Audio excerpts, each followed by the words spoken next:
Halo guys, gue Sinto dan gue akan kasih lo cerita-cerita seram berdasarkan kisah nyata. Kali ini adalah kisah seorang pria yang meninggal setelah liburan ke Korea Utara.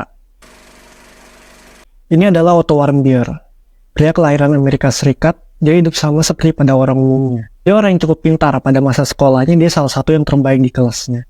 Untuk lanjutin pendidikannya, dia mutusin untuk masuk perguruan tinggi di Hong Kong. Pada tahun 2015 saat belajar di Hong Kong, dia dapat kesempatan untuk mengunjungi salah satu negara paling terpencil di dunia, yaitu Korea Utara. Ada sebuah agensi travel yang punya jadwal ke Korea Utara. Dari situ Otto berhasil daftar dan dia merasa senang secara jumlah turis yang boleh ke Korea Utara setiap tahunnya dibatasin.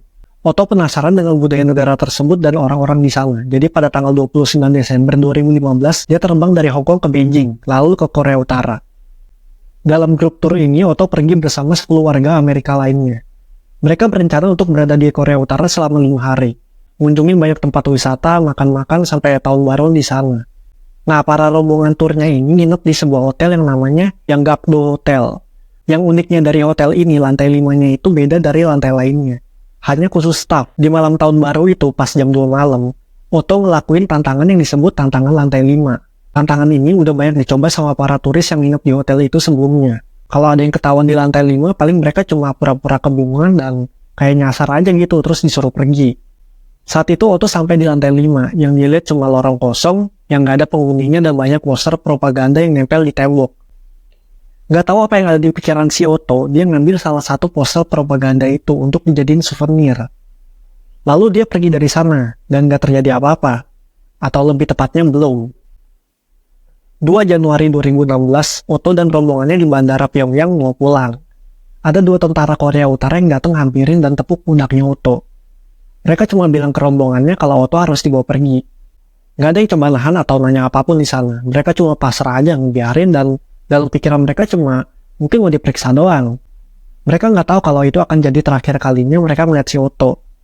Mereka pulang ke Hong Kong dan Otto tetap di Korea Utara. Penangkapan si Otto ini dengan cepat langsung disiarin di TV nasional Korea Utara. Dibilang kalau Otto ini ditangkap karena tindakan permusuhan terhadap negara. Kurang lebih sebulan mereka juga nggak kasih tahu apa-apa tentang perbuatan Otto yang dianggap melakukan permusuhan itu. Sampai tanggal 29 Februari 2016, ada konferensi pers yang aneh. Di sana Otto ngakuin perbuatannya telah mencuri sebuah poster propaganda. Disiarkan juga rekaman CCTV sebagai bukti. Otto minta maaf sampai mohon-mohon ke pihak Korea Utara. Yang gue sendiri lihat kok kayaknya lebay banget. Dan kemungkinan emang dipaksa sampai kayak gitu. For your forgiveness. Please, I have made the worst mistake of my life. Hasil putusan dari pengadilan Korea Utara adalah Otto dijatuhi hukuman 15 tahun kerja paksa. Pemerintah Amerika beberapa kali udah coba untuk bebasin Otto, tapi nggak berhasil.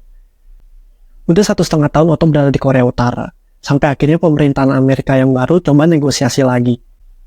Gak lama muncul pengumuman Otto dibebaskan. Tapi tahu sendiri Korea Utara. Juru bicara Korea Utara ngumumin kalau Otto terkena penyakit botulisme yang ditularkan dari makanan. Dan dia ngalamin koma setelah minum obat tidur. Dari pihak Korea Utara juga gak ngelakuin apa-apa terkait kondisinya si Otto ini. Diobatin juga enggak. Akhirnya Otto dibawa ke rumah sakit Pyongyang saat mau dijemput pesawat khusus dari Amerika. Kondisinya Otto saat itu masih koma saat pulang. Udah beberapa hari dirawat di rumah sakit. Belum nunjukin tanda-tanda kesembuhan. Dia belum bisa bicara, belum bisa gerak. Saat coba di-scan otaknya, terlihat dia mengalami kerusakan otak yang sangat parah. Banyak jaringan otaknya udah hilang. Diduga karena penyiksaan yang dilakuin di Korea Utara. Pada 19 Juni 2017, Otto meninggal di umur 22 tahun. Presiden Trump saat itu nyalain Korea Utara atas kematian si Otto. Tapi Korea Utara bilang kalau mereka adalah korban terbesar dari kematian Otto. Katanya itu kampanye kotor yang ditunjukin ke Korea Utara. Banyak ahli bilang kalau perlakuan Korea Utara ke Otto sangat di luar kewajaran dan gak semestinya. Dia emang udah nyuri poster, tapi bukan berarti harus disiksa sampai mati. Jadi kurang lebih seperti itu kisahnya. Orang yang awalnya mau liburan tapi malah berakhir meninggal. Kalau suka dengan video ini jangan lupa like dan subscribe. Kalau ada saran apapun boleh tulis di kolom komentar ya. Sampai jumpa di video berikutnya.